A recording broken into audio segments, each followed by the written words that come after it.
Madam Chidi was a very wealthy woman in Nigeria. She never married and she had no children of her own. But everyone in her town knew her name because of her kindness.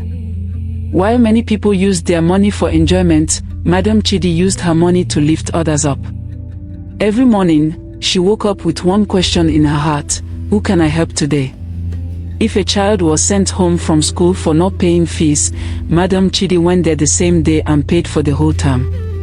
She visited schools often. Teachers would point out children who were struggling, and she handled their needs on the spot. Many parents called her "Angel on Earth" because she solved problems faster than they could explain them. If a widow had no food, Madam Chidi filled her kitchen. When villages cried for clean water, she built boreholes without asking for anything in return. People said, she has the heart of 10 mothers. She did not like praise. She preferred to walk quietly into communities and fix problems before anyone even asked. Because of her, many children stayed in school, widows survived, and whole villages changed. She also started a foundation that grew quickly. Men, women, and even strangers trusted her. They came to her house every day to share their troubles, and she always found a way to help. Madam Chidi lived for people. Helping others was her joy. If someone needed money for medicine, she paid. If a family lost their breadwinner, she stepped in immediately. Her staff already knew her rule: no one should leave here crying. Sometimes she traveled long distances just to check on communities she had helped before. She wanted to be sure everything was working well. The roads she fixed made travel easier. The boreholes she built gave people clean water for the first time in years. Everywhere she went, people prayed for her.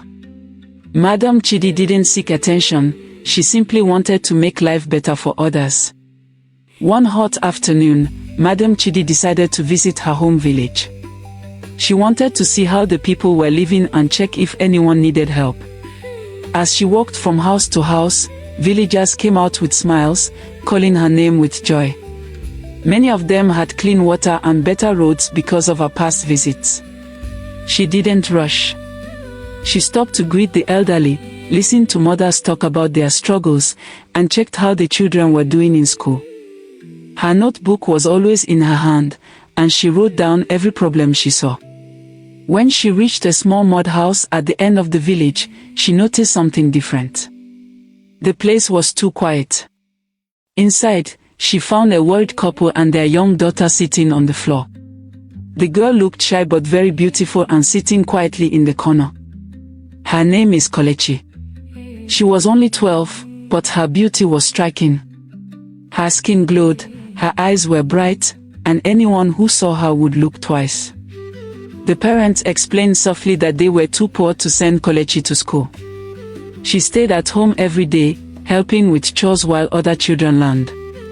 Madam Chidi watched the girl closely. "Do you want to go to school?" Madam Chidi asked gently. Kelechi nodded once and Madam Chidi's heart softened. She knew she could not leave the girl in this condition. Without thinking twice, she said, "Pack her things. She's coming with me." The parents burst into tears of relief. Kelechi simply stood up, ready to follow. Kelechi settled quickly into Madam Chidi's large house. She was quiet but always close to Madam, following her like a shadow. People who visited noticed her beauty immediately. Some even joked that she looked like a little princess. Madam Chidi made sure she started school, bought her uniforms, and gave her a small room of her own. Kelechi helped with simple chores, opening the door, arranging shoes, and carrying small bags. Soon, visitors got used to seeing her. Whenever someone knocked, Kelechi was the one who opened the door politely. Madam Chidi treated her kindly, introducing her as "my daughter" to people. Everyone believed Kelechi was a blessing to Madam Chidi. Weeks later, Madam Chidi felt a small scratch in her left eye. She believed it was nothing, maybe dust. But by the next morning, the eye had turned red. Still, she refused to rest. She continued her charity visits, holding her eye with a handkerchief. She kept sending Kelechi to the pharmacy to buy eye drops, but nothing changed. The pain only got worse. Soon her left eye became swollen, and the people around her started to worry. Then something strange happened, something no one had ever seen. Madam Chidi's left eye began to melt. Not tear, not bleed, but melt. Thick liquid dripped slowly down her cheek. Visitors panicked, and her workers cried. Even doctors were confused. They ran tests and scans but found nothing. "It's impossible," one doctor whispered. "We don't know what is causing this." Madam Chidi grew weaker each day. The melting eye frightened everyone. Madam Chidi tried to stay strong, but the pain became unbearable. Her once bright face grew pale, and she could barely stand. Within days, she was forced to remain in bed. People who heard the news rushed to her house. Some cried openly while others prayed under their breath. No one had ever seen such a strange sickness. Doctors tried different medicines, but nothing changed. The eye continued to melt until there was nothing left. Madam Chidi was now blind on one side and too weak to walk. Her body shook with fever, and she hardly spoke. The villagers whispered, "This is not ordinary." Her foundation members took turns caring for her. The widows she once fed gathered outside her room day and night, crying and begging God for mercy. When Madam Chidi's condition became worse as the pain moved to her right eye, the widows she had helped refused to go home.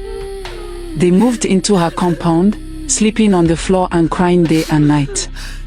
They prayed loudly, calling God to save the woman who had saved them so many times. Her room was filled with the sound of their cries. Some held her hands. Others knelt beside her bed, begging God to heal her. They refused food and water, saying they would not eat until she got better. Meanwhile, Madam Chidi lay still, breathing weakly, almost lifeless. Her right eye closed halfway as if it was also losing strength. Around midnight, the widows were still crying and praying when something shocking suddenly happened. Madam Chidi, who had been lying weak and cold, suddenly sat up straight. Her eyes opened wide. "I'm well," she shouted. "I can see. My sight is back." She jumped up happily. The widow screamed in surprise and rushed to her. Her two eyes were clear and bright again like nothing happened. The sickness disappeared. Even the place where the melted eye had been looked healed. Everyone was surprised and began to praise God loudly, crying tears of joy. The house that had been filled with sorrow suddenly exploded with celebration. But the joy did not last long when a new piercing scream broke the night and filled the house. "My eyes! My eyes! My eyes!" Everyone turned in shock, only to see little beautiful Kelechi, burning with heat like invisible fire. Sweat poured down her body. Her two eyes had turned red and started melting, exactly like Madam Chidi's melted eye. The girl shook and cried as if something was attacking and burning her. Kelechi fell to her knees, screaming, "Help me. I am the one. I caused Madam's sickness. I took her eye and sat on it in the spirit world." People shouted in fear. The widows covered their mouths. Madam Chidi stared at her in disbelief and asked, "Why, Kelechi? Why would you do this?" At that moment, the truth became clear to everyone in the room. That when God blesses someone who helps others, no evil power can stop their destiny. Be careful who you bring close, for some smiles hide wickedness. Goodness brings protection. Wickedness brings punishment. Not every child you rescue came to be rescued, some came to destroy. Wickedness may hide in beauty, but it can never hide from God. The whole house understood that Madam Chidi survived because her heart was pure, and heaven fought for her.